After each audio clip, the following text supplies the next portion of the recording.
Hi students, welcome to this course, Chemistry of Grade 9, following the syllabus of Syntax Book Board. What we are going to study in this video lesson of today, the content is key. In the end of this lesson, you will be able to learn what is chemistry, scope and importance of chemistry, landmarks in the history of chemistry, contributions made by scientists. All these topics comprises of page 1 till 4 in your textbook according to Syntax Book Board syllabus.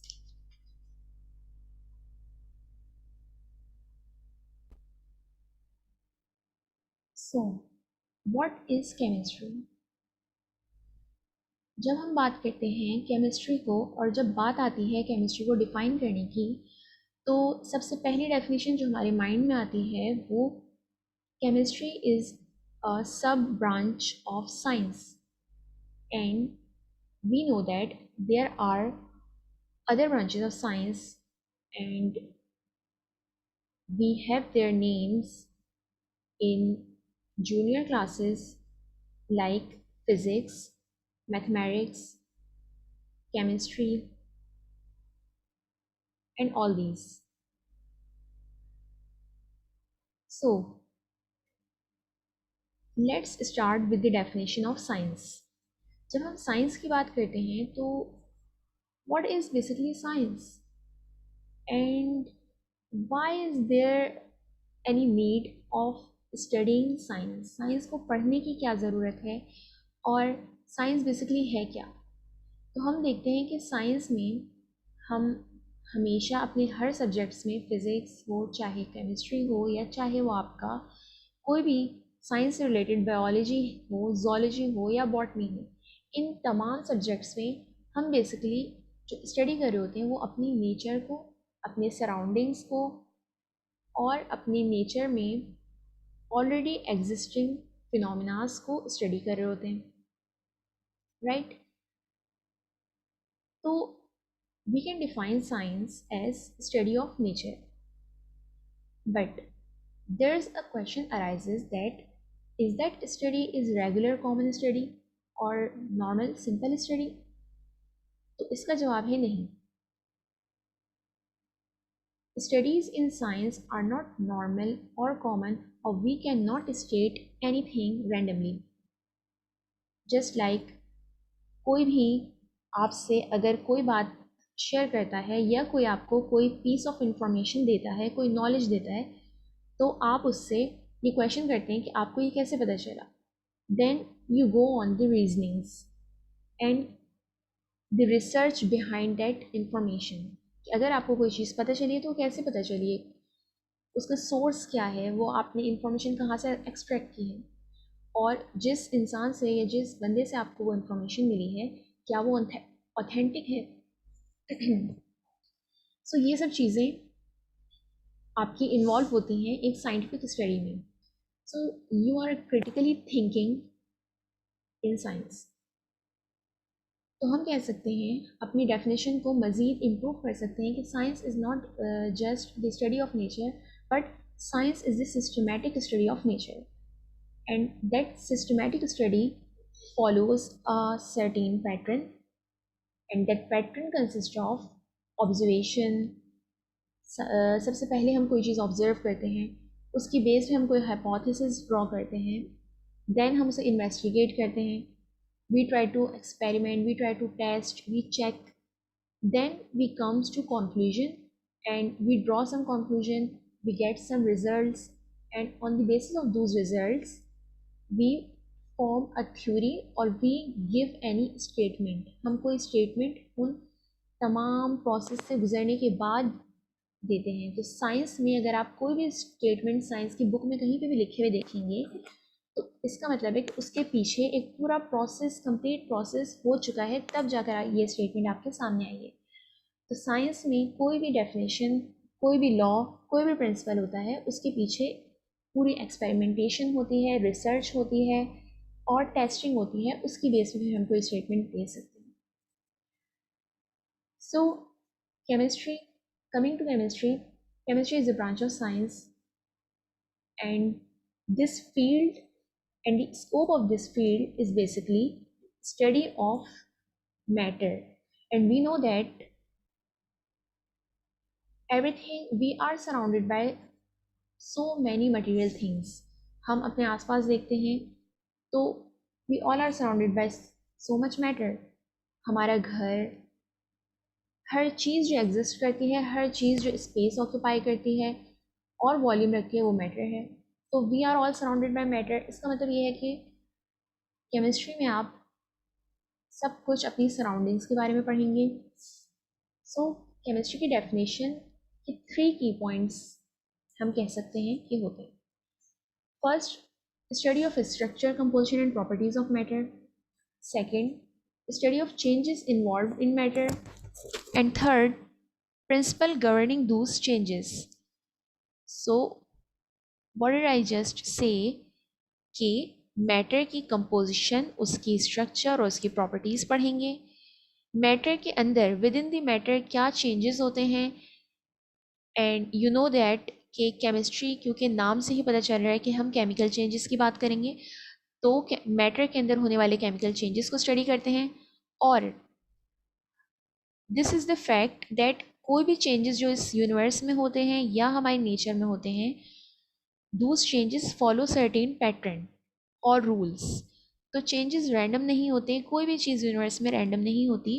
वो एक certain pattern को follow करती है, वो rules को follow करती है. तो उन रूल्स को डिस्कवर करना, उन्हें इन्वेस्टिगेट करना, उनको पढ़ना और उनको जानना, ये सब हमारा काम होता है केमिस्ट्री में.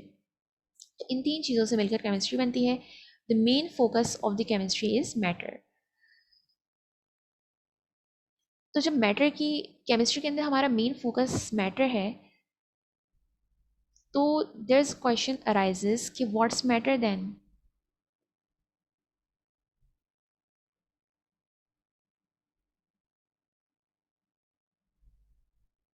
सो मैटर, सोचें मैटर क्या हो सकता है. अपनी जूनियर क्लासेस से डेफिनेशन रिकॉल करने की कोशिश करें. If you remember, we study a definition related to matter that anything that occupy space और volume is matter.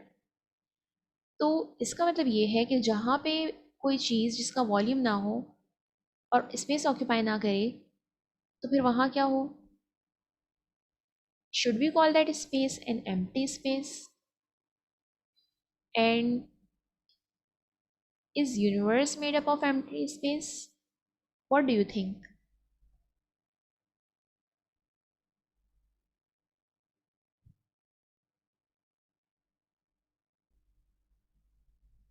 Think about these questions, and now comes to the landmarks in the history of chemistry. So कोई भी field या science, origin of science, we know that in human is by nature curious, and we are always try to search, to investigate things, to we always try to find the reasons behind the happenings or things that are happens in our daily life. We try to connect things, we try to relate things with each other, and we love to relate things and to develop patterns. हमें बहुत खुशी होती है, and we get really excited when we find the reason of something or reason behind something happening. तो इंसान by nature he curious है. तो studies आपके पास, जब से हमारे पास ह्यूमन एज है, तब से ही ये रिसर्च कंटिन्यू है. एंड टाइम टू टाइम उस रिसर्च में एडवांसमेंट्स होती गई. लेकिन केमिस्ट्री की जो एक्चुअल स्टडीज़ जो आपके पास लिटरेचर में स्टेटेड हैं कि वो कब से स्टार्ट हुई, वो थी 300 BC and onwards. And this period is called age Greek period, जिसमें हमारे पास बहुत ही इनिशियल लेवल पर केमिस्ट्री में काम हुआ. देन उसके बाद 600 till 1600 AD, this period is called Muslim period, and 1600 AD onwards the modern period started, and we are still living in the modern period.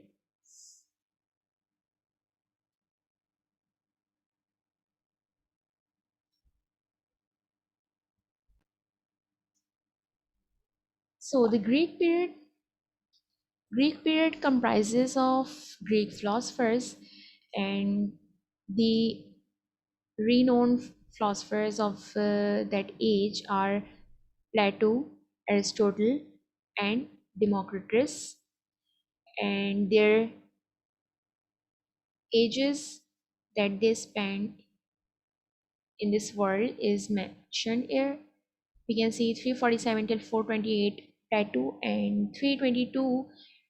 So basically Aristotle Plato से भी पहले के टाइम्स के हैं और डेमोक्रिटस जो हैं वो एरिस्टोटल के बाद के टाइम के हैं. So let's see the contribution they made in the field of chemistry.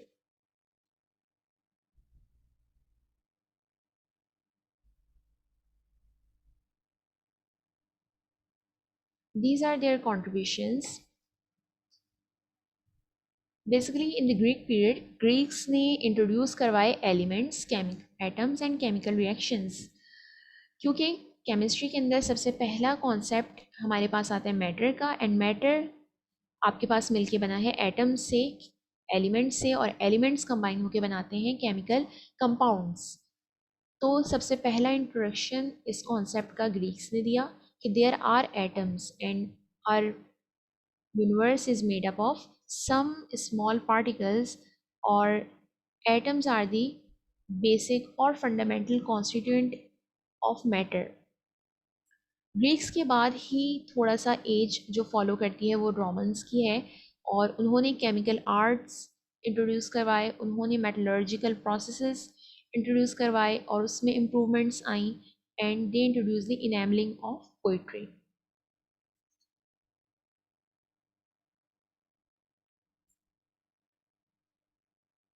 Greeks के बाद पीरियड स्टार्ट होता है मुस्लिम पीरियड्स, और उसके रीनोन साइंटिस्ट जिन्होंने इस फील्ड में काम किया, जाबिर इब्न हयान, अल राजी, अल बैरूनी और इब्न सीना. Let's see there contribution towards the field of chemistry.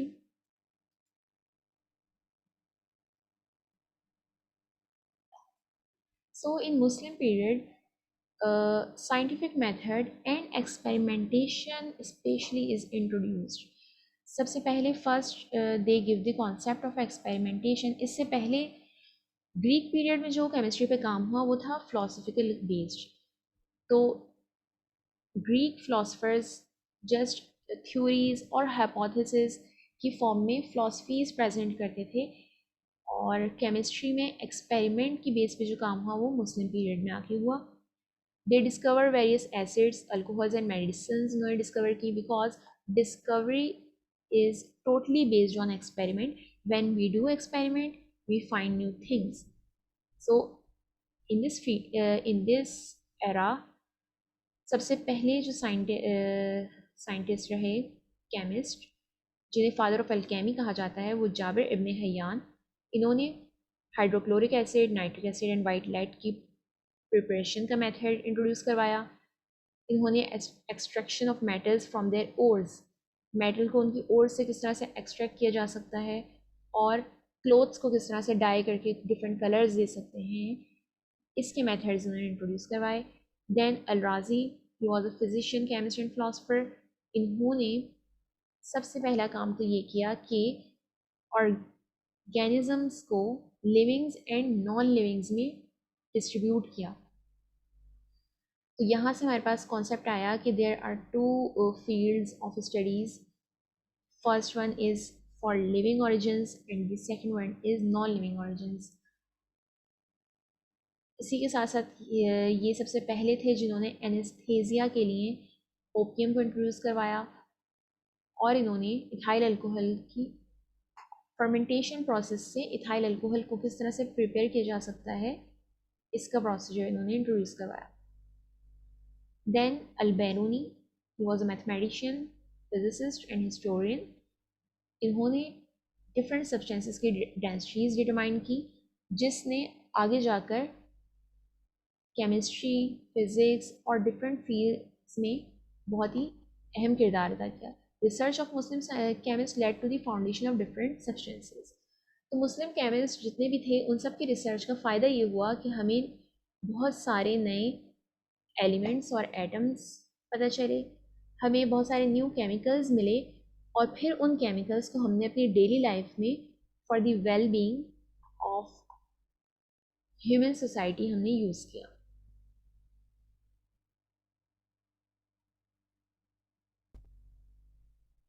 Okay, so the last one is modern period, and there are so many chemists and scientists we can see in this period because अब तक जो हमारे पास हम जिसमें हैं we are existing वो है modern period जो कि अब तक चल रहा है.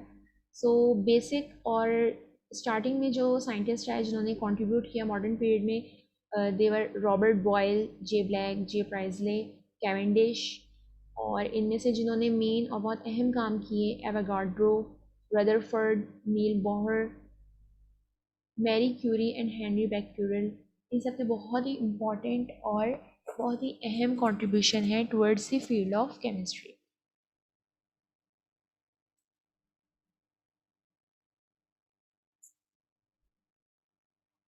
सो इनके कंट्रीब्यूशन CO2, हो सकता है आप पहली दफ़ा केमिकल फार्मूला देख रहे हो, या ये भी हो सकता है कि आपने अपनी जूनियर क्लासेस में पढ़ा हो. And let's leave it on you कि ये किस केमिकल फार्मूला, किस केमिकल कंपाउंड का फार्मूला है. This was discovered by J black. Cl2, let's try to name this element, and this was discovered by Shire. H2 is discovered by Cavendish. John Dalton ने काम किया atomic weight पर, उन्होंने different atoms के weight find out किए. O2, SO2 and HCl ये सब discovered किए जे प्राइजले ने. उसके बाद जो एक सबसे अहम काम हुआ वो ये कि एटम्स तो बहुत सारे डिस्कवर हो गए, एलिमेंट्स तो बहुत सारे डिस्कवर हो गए, लेकिन अब टास्क था उनको अरेंज करने का. Because we know that science is the name of systematic study. तो साइंस में हम हर चीज़ को ऑर्गेनाइज करने की कोशिश करते हैं, कैटेगराइज करने की कोशिश करते हैं. तो उन तमाम एलिमेंट्स को एक अरेंज ऑर्डर में जिन्होंने अरेंज किया वो थे मेंडलीव. लेवॉइजर ने ये डिस्कवर किया कि एयर जो है उसका 1/5 पोर्शन जो है वो ऑक्सीजन पे से कंसिस्ट करता है. लाइक एयर जो है उसका, अगर आप 5 पार्ट्स करें एयर के, तो उसका 1 पार्ट जो है वो आपका बाय रेशो ऑक्सीजन होगा, और बाकी जो 4 पार्ट्स हैं वो डिफरेंट दूसरी अदर गैसेस होंगे. So they are other contribution towards the field of chemistry by Rutherford, Neil Bohr, Henry Becquerel, जो आप अपने आगे चैप्टर्स में पढ़ेंगे, and they are really interesting और एक्साइटिंग. अब तक के लिए this was all for this video. Will see you in the next video lesson. तब तक के लिए अल्लाह हाफिज़.